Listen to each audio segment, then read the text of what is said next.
नमस्कार, बुलेटिन में आपका स्वागत है। मैं हूं आपके साथ जीनत सिद्दीकी। उत्तराखंड की तमाम खबरें इस बुलेटिन में आपको दिखाएंगे। उत्तराखंड में भी ब्लैक फंगस तेजी से पांव पसार रहा है और इसके लिए कोरोना की सेकेंड वेव को जिम्मेदार माना जा रहा है, लेकिन इस बीमारी में बहुत एहतियात बरतने की जरूरत है।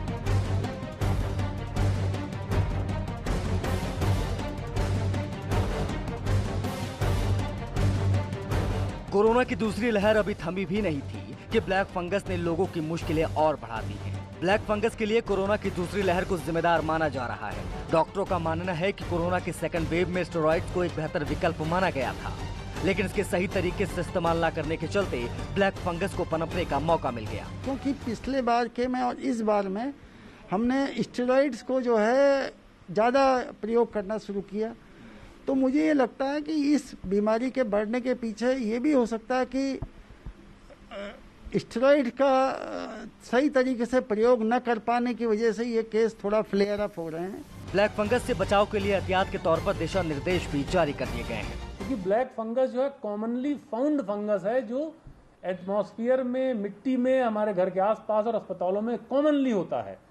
हमको सिर्फ उसको अपने बॉडी में आने से, अपने शरीर के अंदर जाने से रोकना है। हमारा टारगेट ये होना चाहिए। होने के बाद ट्रीट करना बहुत मुश्किल होता है। उन मरीजों में देखा गया है जिनको कि कोविड के साथ जो है कोमॉर्बिडिटी थी, मतलब कि डायबिटीज़ रही हो या कोई ऐसी बीमारी रही हो या जो है कोई किडनी की पुरानी बीमारी रही हो, कैंसर रहा हो, इम्यूनिटी डाउन रही हो, कोई ऐसी मेडिसिन ले रहे हैं जैसे स्टेरॉइड कि जो है कि लंबे समय से जिसमें इम्यूनिटी डाउन रही हो। ब्लैक फंगस को हल्के में नहीं लिया जा सकता है। ये बीमारी खास तौर पर उन लोगों में ज्यादा फैल रही है जिन्हें डायबिटीज, किडनी, कैंसर या फिर पहले से ही कोई बीमारी रही है। इसलिए बचाव करने से ही इस बीमारी को रोका जा सकता है। देहरादून से न्यूज़ 18 के लिए दीपांकर की रिपोर्ट। तो उत्तराखंड में ब्लैक फंगस के लगातार मामले सामने आ रहे हैं और ऋषिकेश एम्स में ब्लैक फंगस के 30 से ज्यादा मरीजों का इलाज चल रहा है। वहीं जिला अस्पताल उत्तरकाशी के वरिष्ठ surgeon doctor CMS Surendra Dutt Saklani का कहना है कि ब्लैक फंगस उन लोगों को अपना शिकार बनाती है जिनका इम्यूनिटी सिस्टम कमजोर है या फिर कोरोना से ग्रसित मरीज ऑक्सीजन पर रह रहे हों और उनको ज्यादा स्टेरॉइड्स दिए गए हों।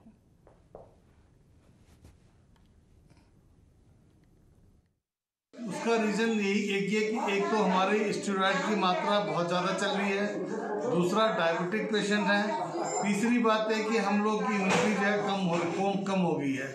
इस वजह से जो है ये जो फंगस जो बॉडी में और पाया जाता है, ये आपकी कमजोरी की वजह से ये जो है संक्रमण कर देता है। नैनीताल के ग्रामीण इलाकों में जिला प्रशासन ने कोविड टेस्ट के कैंप जरूर लगाए, लेकिन लोग इस जांच से दूर भाग रहे हैं।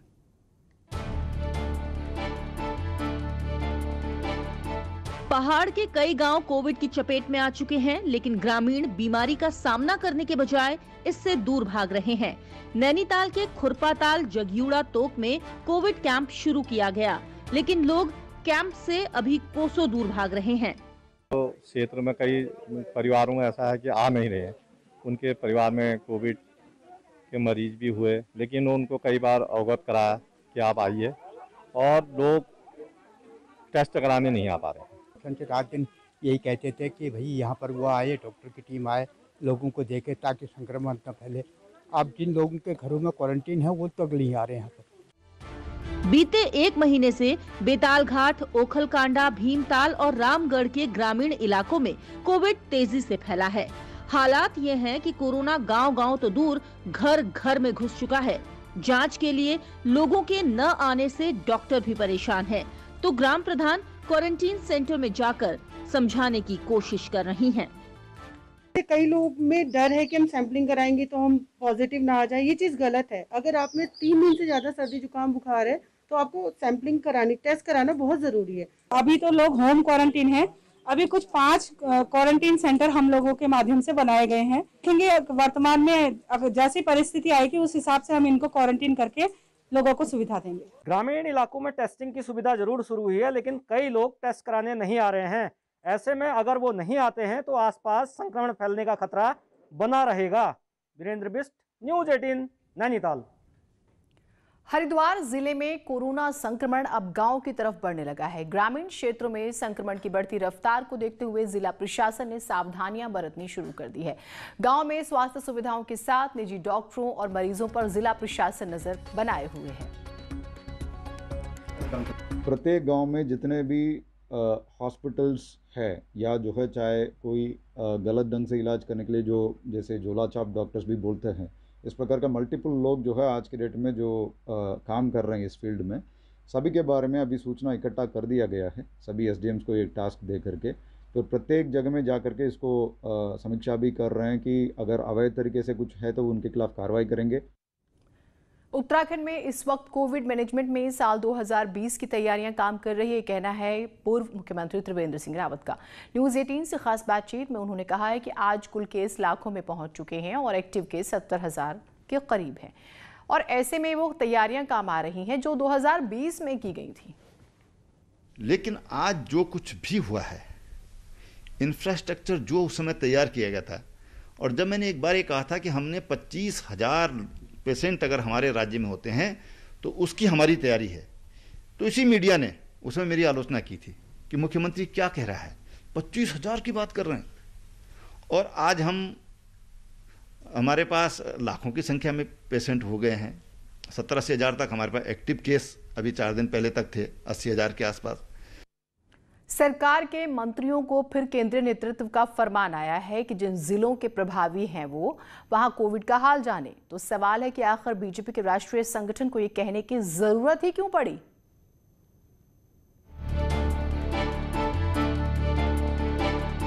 उत्तराखंड में 11 मंत्री इस वक्त मुश्किल दौर से गुजर रहे हैं। एक तरफ कोविड की चुनौती से निपटना है, वहीं सरकार की योजनाओं को आगे भी बढ़ाना है। लेकिन खबर है कि राष्ट्रीय नेतृत्व इन मंत्रियों के कोविड मैनेजमेंट के काम से पूरी तरह संतुष्ट नहीं है और बीते हफ्ते हुई मंत्रियों की वर्चुअल मीटिंग में प्रभारी दुष्यंत गौतम ने चिंता भी जताई थी। वहीं प्रदेश अध्यक्ष मदन कौशिक का कहना है कि प्रभारी मंत्रियों को जिलों में दिखना चाहिए। केंद्रीय नेतृत्व ने कहा कि ठीक है, बहुत अच्छा आप क्षेत्र में हैं, लेकिन आप पुणे, आप अपने जो जिले कोरोना की दृष्टि से आपको दिए गए उन जिलों में जाइए और आने वाली तीसरी वेव से लगाकर और जो वर्तमान परिस्थिति इसका पूरा आकलन करके और तैयारी कराइए। राज्य के 11 में से ज्यादातर मंत्री ऐसे हैं जिन्हें कोविड में उन्हीं जिलों की जिम्मेदारी मिली है जहां से वो विधायक हैं। हालांकि मंत्रियों का मानना है कि वो अपनी ओर से हर मुमकिन कोशिश कर रहे हैं। मेरे संज्ञान में मैं पूरी बैठक में था और लगातार था, तो ऐसा कोई विषय नहीं। हाँ, लेकिन उन्होंने कहा कि आप लगातार जनता के बीच में जाएं। ये समय ऐसा है कि अगर आप जनता से कट जाएंगे तो पिछले 4 साल में जो आपने किया है उसकी कोई वैल्यू नहीं है। आज जनता को मदद की आवश्यकता है और जनता के साथ में आप खड़े रहें और भारतीय जनता पार्टी का कार्यकर्ता जनता के साथ खड़ा है। वो ठीक है कि केंद्र ने कहा है तो भाई उन्होंने हमारे पार्टी के शीर्ष नेतृत्व ने चिंता की है। ये बहुत अच्छी बात है कि हमारा केंद्र नेतृत्व भी खुद मॉनिटरिंग कर रहा है इस चीज़ को, लेकिन ये जब हमारी खुद की भी जिम्मेदारी है। देखिए, अगर हमारी पार्टी नहीं भी कहती तो भी हमें जाना है। चुनावी साल में आई कोरोना की दूसरी लहर ने राज्यों को बेहाल कर दिया। ऐसे में बीजेपी के केंद्रीय संगठन की कोशिश है कि मंत्री अधिकतर वक्त जनता के बीच रहें, जिससे महामारी के समय जनता को परेशानियों का सामना न करना पड़े। न्यूज़ 18 के लिए देहरादून से दीपांकर भट्ट की रिपोर्ट। कोविड के खौफ से लोग अपनों का ही दाह संस्कार करने में डर रहे हैं। ऐसे शवों का प्रशासन अंतिम संस्कार करा रहा है। साथ ही ऐसे लोगों की काउंसलिंग भी कराई जा रही है जिससे लोगों में डर कुछ कम हो सके।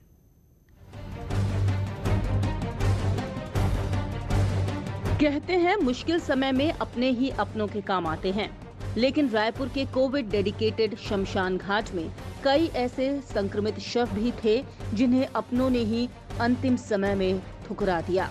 ऐसी मुश्किल घड़ी में पुलिस के जवान ही शवों का अंतिम संस्कार कर रहे हैं।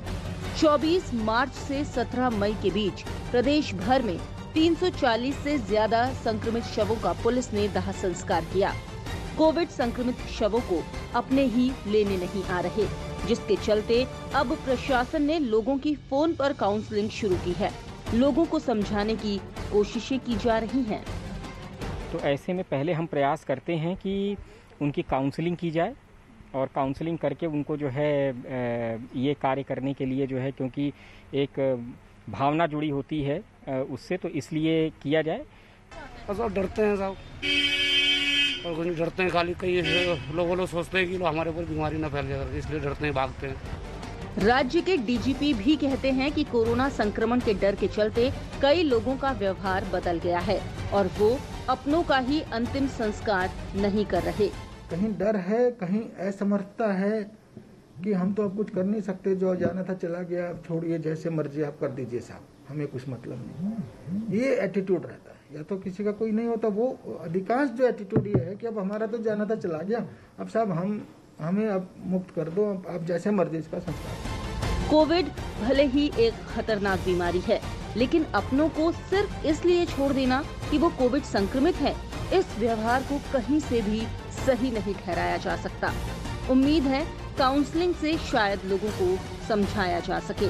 न्यूज़ 18 के लिए देहरादून से भारती सकलानी की रिपोर्ट। मुख्यमंत्री तीरथ सिंह रावत ने त्रिवेंद्र सरकार के एक और फैसले को पलटते हुए बहुचर्चित सिंगटाली पुल को पूर्व में ही चयनित स्थान पर बनाने के आदेश जारी कर दिए हैं। इसमें राज्यसभा सांसद अनिल बलूनी की भी बड़ी भूमिका मानी जा रही है। रिपोर्ट।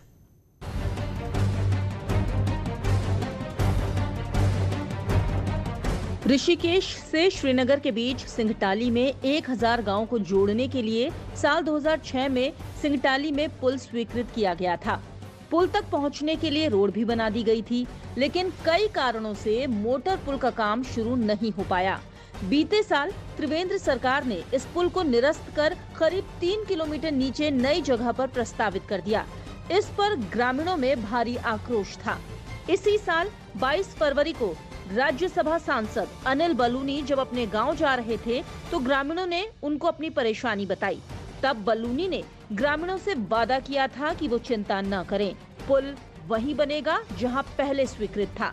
मंगलवार को सीएम तीरथ सिंह रावत ने बकायदा इसके आदेश जारी कर दिए। यहाँ बनना ठीक होगा तो 100% बन जाएगा। ठीक है, एक बार मुझे बात करनी है, क्योंकि मैं अभी आपसे बात करके एक बार मुख्य सचिव से शाम तक ही बात करूंगा और आप लोगों को बताऊंगा। जी सर, लेकिन अगर बनना होगा तो जरूर बनेगा। सर, एक चीज और बताना चाहिए। इधर पूर्व में चयनित स्थान सिंगटाली में ही पुल निर्माण की स्वीकृति मिलते ही निर्माण विभाग भी एक्टिव हो गया है।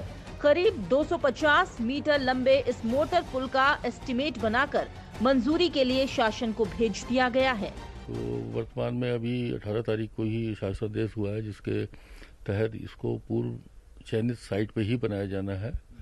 तो उसी साइट पे अब हमने एक प्रिलिमिनरी एस्टीमेट बना के भेज दिया है गवर्नमेंट को, लगभग 64 लाख रुपए का है। बताया जा रहा है कि सिंगटाली के पास एक संस्था योग सेंटर बना रही है। यहाँ कोई डिस्टरबेंस न हो, महज इसके चलते ग्रामीणों की मांग को नजरअंदाज कर पुल को दूसरी जगह शिफ्ट कर दिया गया था। लेकिन ग्रामीणों की मेहनत और राज्यसभा सांसद अनिल बलूनी की पहल रंग लाई है। देहरादून से न्यूज़ 18 के लिए सुनील नवप्रभात की रिपोर्ट।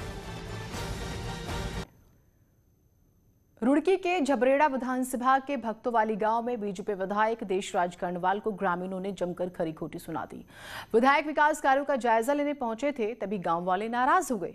कहने लगे कि आपके पद का सम्मान है, वरना हमारे पास तो लठ रखा हुआ है। आप विधायक हो, आपके पद का सम्मान है।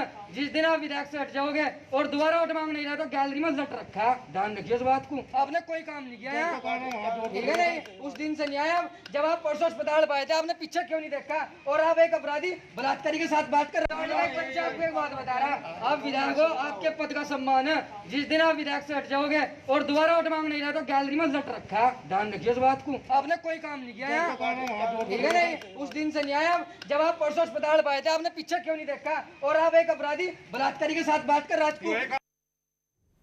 कोटद्वार पुलिस ने गौमांस की तस्करी करने वाले गिरोह का पर्दाफाश किया है। पुलिस ने गौमांस की तस्करी करने वाले गिरोह के 8 सदस्यों को धर दबोचा है, जिनमें से 6 आरोपी यूपी के नजीबाबाद इलाके के रहने वाले हैं, जबकि 2 तस्कर कोटद्वार के रहने वाले हैं और 50 साल की महिला भी इसमें शामिल है। पुलिस ने बताया कि आरोपी पहले आवारा गौवंश को पकड़ते थे और फिर उसको काटकर बोरियों में रखकर यूपी और उत्तराखंड में तस्करी करते थे।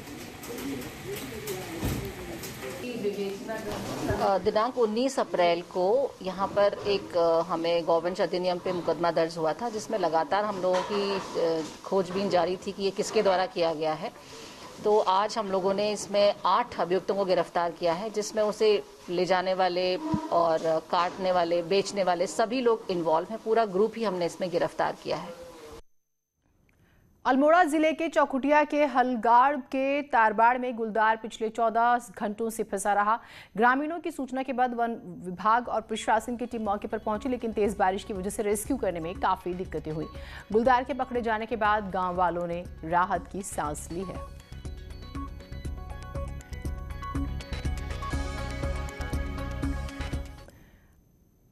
आज रात उत्तराखंड में तेज बारिश का अलर्ट है। मौसम विज्ञान केंद्र ने अलर्ट जारी करते हुए कहा है कि 19 मई की रात से उत्तराखंड में बारिश और तेज हो जाएगी। मौसम वैज्ञानिक रोहित थपलियाल ने कहा है कि अगले 24 घंटों में उत्तराखंड के ज्यादातर इलाकों में भारी बारिश की संभावना है। इसके साथ ही उत्तराखंड के मैदानी और पहाड़ी इलाकों में भारी बारिश जो है वो हो सकती है। में अनेक स्थानों पे हल्की से मध्यम वर्षा और गरज चमक के साथ वर्षा की संभावना है। तो इन 2 दिनों में उत्तराखंड के जो पर्वतीय क्षेत्र हैं, जैसे उत्तरकाशी, देहरादून, टिहरी, चमोली, पिथौरागढ़, अल्मोड़ा, नैनीताल, इनमें कहीं कहीं ओलावृष्टि की भी संभावना है। हरिद्वार में आज आपदा प्रबंधन एवं पुनर्वास राज्य मंत्री धन सिंह रावत ने आपदा प्रबंधन पर अधिकारियों के साथ समीक्षा बैठक की। साथ ही जिला कलेक्ट्रेट में बने आपदा कंट्रोल रूम का भी निरीक्षण किया। धन सिंह रावत ने कहा है कि इस समय सरकार के सामने कोरोना महामारी के अलावा आने वाला मानसून भी चुनौती है। इसके लिए सभी जिलों में समीक्षा बैठक की जा रही है। प्रदेश में किसी भी तरह की आपदा से निपटने के लिए सरकार तत्परता से काम कर रही है। आज हरिद्वार में जो आपदा प्रबंधन की एक समीक्षा बैठक कर रहा हूं और एक हफ्ते का दौरा मेरा जो है पौड़ी ज़िले का है, रुद्रप्रयाग ज़िले का, चमोली ज़िला और टिहरी ज़िले का है, क्योंकि इस बार मानसून थोड़ा जल्दी आ गया है और हमने सभी डीएमओ को भी निर्देशित किया है कि इन 2 दिनों जो है मानसून काफ़ी आने वाला है। बारिश को देखते हुए मौसम विभाग की चेतावनी के बाद टिहरी जिले में भी प्रशासन अलर्ट मोड पर है। जिला आपदा प्रबंधन कंट्रोल रूम द्वारा पूरे जिले की मॉनिटरिंग की जा रही है और बारिश की वजह से तहसील स्तर पर भी कंट्रोल रूम को 24 घंटे अलर्ट रहने के निर्देश दिए गए हैं। डीएम ने भी सभी अधिकारियों को अलर्ट पर रहने और बारिश को लेकर किसी भी तरह की सूचना आने पर त्वरित कार्रवाई के निर्देश दिए हैं। सभी एनएच, पीडब्ल्यूडी, पीएमजीएसवाई, बीआरओ सभी कर्मचारियों को जो है अधिकारियों को निर्देशित कर दिया गया है कि जहाँ जहाँ पे मलबा गिरने की संभावना हो या मार्ग अवरुद्ध हो सकता है, वहाँ पे जो है जेसीबी की जो है तैनाती रखेंगे। इसके अलावा जो है जिलाधिकारी महोदय द्वारा सभी अधिकारियों और कर्मचारियों को अपने मोबाइल को ऑन मोड में और हर समय जो है उसको उठाए रखने के लिए जो है तैयार रहना होगा। चंपावत जिले में देर रात से रुक रुक कर बारिश हो रही है और देर शाम तक की जारी रही। दिन भर हुई रिमझिम बारिश से पहाड़ में मौसम ठंडा हो गया है। मैदानी इलाकों में गर्मी से राहत मिली। बारिश से सूख चुके प्राकृतिक जल स्रोत वो रिचार्ज हुए हैं। पानी की किल्लत से जूझ रहे लोगों को कुछ राहत मिली है।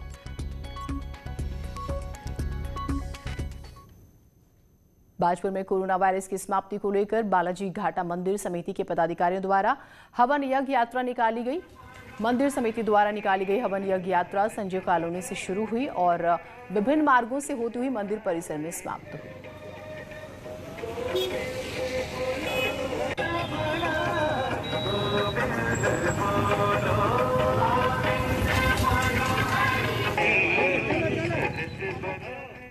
अगर आप में कुछ करने का जुनून है तो आपका हौसला दूसरों को भी प्रेरणा दे सकता है। कुछ ऐसा ही कर रहे हैं नैनीताल अस्पताल में तैनात दलबीर राणा। बीमार होने के बाद खुद को खतरे में डालकर कोरोना मरीजों के बीच अपने काम को बखूबी उन्होंने अंजाम दिया।